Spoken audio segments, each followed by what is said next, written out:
আজকের রেসিপি হলো বাঁধাকপির কোপ্তা কারি। আমরা তো অনেক রকমেরই কোপ্তা কারি খেয়েছি, কিন্তু এই রকমভাবে বাঁধাকপির কোপ্তা কারি একবার হলেও বানিয়ে দেখবে বন্ধুরা। তাহলে চলো দেখে নেওয়া যাক বাঁধাকপির কোপ্তা কারিটা কীভাবে বানানো যায়। প্রথমেই কড়াইয়ের মধ্যে আমরা জল দিয়ে দেব, জলের মধ্যে দিয়ে দিচ্ছি লবণ। এবার দেখো এখানে নিয়ে নিয়েছি বাঁধাকপি। বাঁধাকপিটাকে আমি এইরকমভাবে খুব পাতলা পাতলা করে কেটে নিয়েছি। এবার বাঁধাকপিটাকে জলের মধ্যে দিয়ে দেব, দিয়ে এটাকে খুব সুন্দরভাবে ভাপিয়ে নেব। কপিটা কিন্তু খুব বেশি সিদ্ধ করবে না। এবার একটা ঢাকা দিয়ে দেব। আর এদিকে দেখো আমি এখানে নিয়ে নিয়েছি 1 বাটি মুগের ডাল, আর নিয়ে নিয়েছি লঙ্কা 4 পিস, আর একটু আদা কুচি। এগুলো একটা মিক্সি জারের মধ্যে দিয়ে দেব, দিয়ে এটাকে খুব সুন্দরভাবে ফাইন পেস্ট তৈরি করে নেব।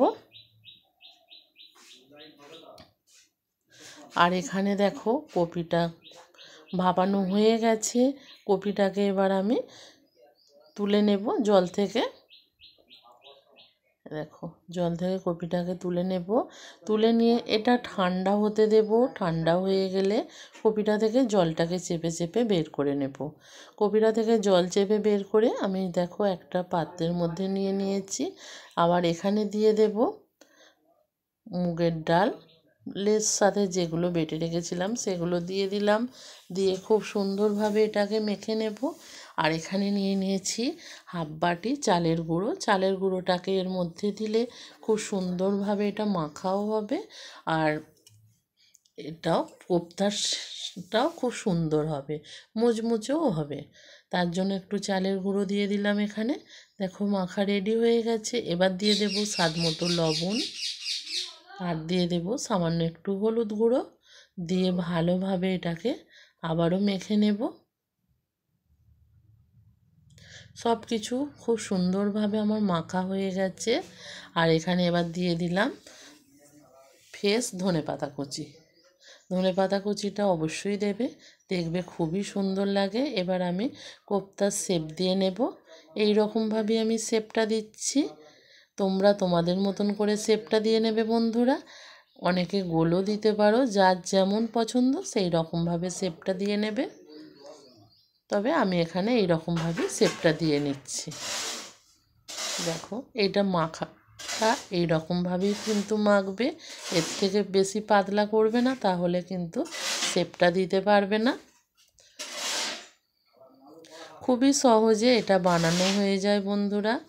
তোমরা ফুল রেসিপিটা দেখো, স্কিপ করবে না, খুবই সুন্দর লাগবে তোমাদের। দেখো এখানে কতগুলো কোপ্তা বানানো হয়ে গেছে। এবার এটা সরিয়ে রাখবো, রেখে কড়ার মধ্যে তেল দিয়ে দেব। তেলের মধ্যে দিয়ে দিলাম এলাচ, লবঙ্গ একটা, আর একটু দারচিনি, আর এখানে কাজু বাদাম নিয়েছি, আদা কুচি নিয়েছি, আর কাঁচা লঙ্কা নিয়েছি। এগুলো প্রথমে তেলের মধ্যে দিয়ে দিলাম, আর দিয়ে দেব 1 পিস টমেটোকে কেটে দিয়ে দিলাম, দিয়ে এগুলোকে খুব ভালো করে ভেজে নেব। ভাজা হয়ে গেছে, এবার ভাজাটা আমি তুলে নিচ্ছি। এই ভাজাটা তুলে নেব। এটা ঠান্ডা হয়ে গেলে এটা একটা সুন্দরভাবে পেস্ট তৈরি করে নেব। এবার কড়ার মধ্যে তেল দিয়ে দিলাম, তেলটা ভালোভাবে গরম হয়ে গেছে। এবার যে কোপ্তাগুলো করে রেখেছিলাম, কোপ্তাগুলো তেলের মধ্যে দিয়ে ভালোভাবে ভেজে নেব। এখানে গ্যাসের ফ্লেমটা কিন্তু একেবারে কমিয়ে দিয়েছি, দিয়ে ভালোভাবে এটাকে ভেজে নেব। যখন একটা পিঠ লাল মতন কালার এসে যাবে, তখন এটাকে উল্টে দিতে হবে। দেখো কত সহজেই উল্টানো যাচ্ছে, আর কত সুন্দর লাগছে। এই রকমভাবে এই পকোড়াটা বানিয়ে ডাল ভাতের সাথে খেতেও খুব সুন্দর লাগে, কিংবা কোনো সসের সাথে খেতেও ভালো লাগবে, চা কফির সাথে খেতেও ভালো লাগবে। যে যার সাথেও ইচ্ছাও খেতে পারো এটা। আর কারি করলে তো আরও সুন্দর লাগবে খেতে। দেখো এগুলোকে তুলে নিচ্ছি। এই রকমভাবে বাকিগুলোও আমি একই রকমভাবে ভেজে নেব।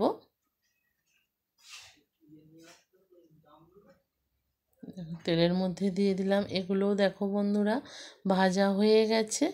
এবার এগুলোকেও আমি তুলে নিচ্ছি।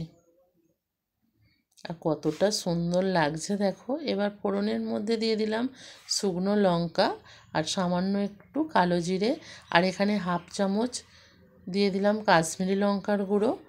তেলের মধ্যে দিলে কালারটা খুব সুন্দর আসে। আর যে পেস্টটা আমি বানিয়ে রেখেছিলাম সেটা দিয়ে দিলাম, দিয়ে খুব সুন্দরভাবে মশলাটাকে কষিয়ে নেব।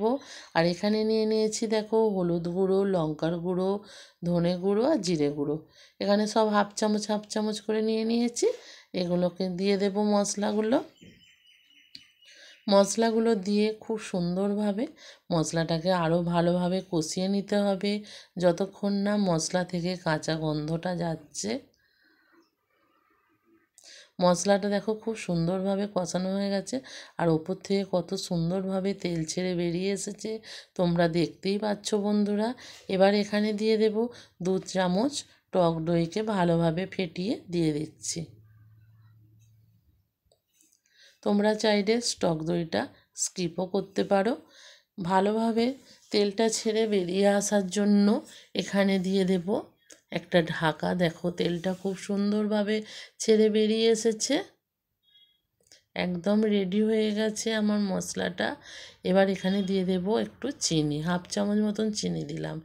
যেহেতু নিরামিষ রান্না এখানে কিন্তু চিনিটা দিতেই হবে। এবার একটু এখানে দিয়ে দেব গরম জল। এখানে কিন্তু আমি গরম জলটাই ব্যবহার করছি বন্ধুরা, তোমরাও কিন্তু এই রান্নাটায় গরম জলটাই ব্যবহার করবে।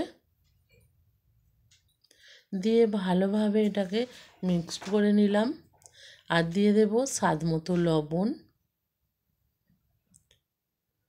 লবণটা দিয়েও খুব ভালোভাবে আমি এটা মিক্সড করে নিলাম। গ্রেভিটা ফোটা পর্যন্ত অপেক্ষা করব। গ্রেভি খুব সুন্দরভাবে ফুটে গেছে। এবার দিয়ে দেব এই কোপ্তাগুলো গ্রেভির মধ্যে দিয়ে খুব ভালোভাবে মিক্সড করে নিলাম। দেখো এবার ওপর থেকে দিয়ে দেব কিছুটা ধনেপাতা কুচি।